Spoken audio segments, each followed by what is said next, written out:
कभी एक घने जंगल में, जहाँ सूरज की किरणें भी मुश्किल से पहुँचती थीं, वहाँ एक छोटा सा गांव था। इस गांव का नाम था विलक्षणपुर। इस गांव के लोग बहुत सीधे साधे और मेहनती थे, लेकिन एक समस्या ने उनकी नींद उड़ा रखी थी।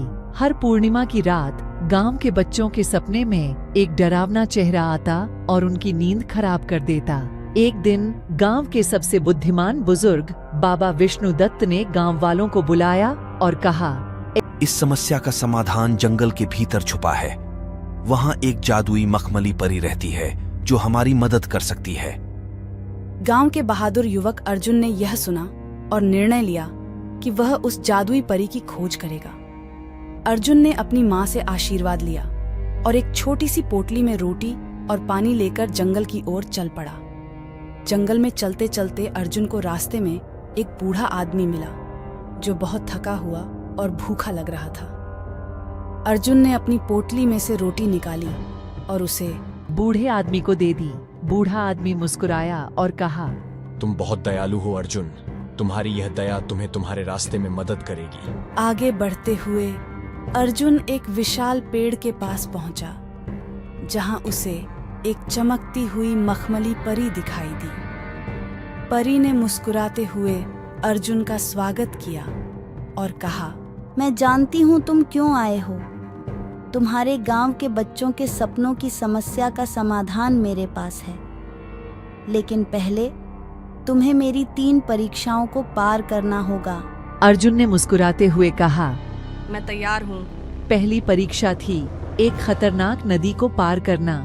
नदी के पानी में घुमावदार बाढ़ और तेज धाराएं थीं।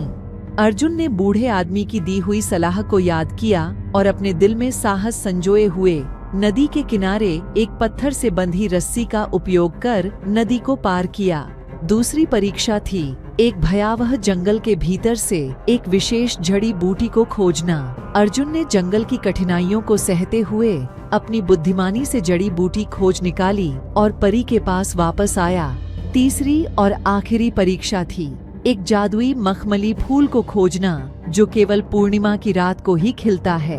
अर्जुन ने अपने साहस और धैर्य से उस फूल को भी खोज निकाला और परी के सामने प्रस्तुत किया। परी ने खुशी से कहा, तुमने सभी परीक्षाएं सफलतापूर्वक पार कर ली हैं। अब मैं तुम्हें एक जादुई मंत्र देती हूँ, जिसे बच्चों को सुनाकर तुम उनके बुरे सपनों को दूर कर सकते हो। अर्जुन ने धन्यवाद देते हुए वह मंत्र सीखा और गांव की ओर वापस चला गया। गांव पहुंचते ही उसने सभी बच्चों को इकट्ठा किया और उन्हें वह मंत्र सुनाया। जादुई मंत्र सुनते ही बच्चों के चेहरे खिल उठे और उनके बुरे सपने हमेशा के लिए दूर हो गए। गांव के लोग अर्जुन की बहादुरी और दयालुता की सराहना करते हुए उसका सम्मान करने लगे। बाबा विष्णुदत्त ने अर्जुन को आशीर्वाद दिया और कहा, तुमने यह साबित कर दिया कि साहस, धैर्य और दया से कोई भी समस्या हल की जा सकती है। अर्जुन ने मुस्कुराते हुए कहा, यह सब उस जादुई परी और उस बूढ़े आदमी की मदद से संभव हुआ है। हमें हमेशा अपने दिल में दया और साहस बनाए रखना चाहिए।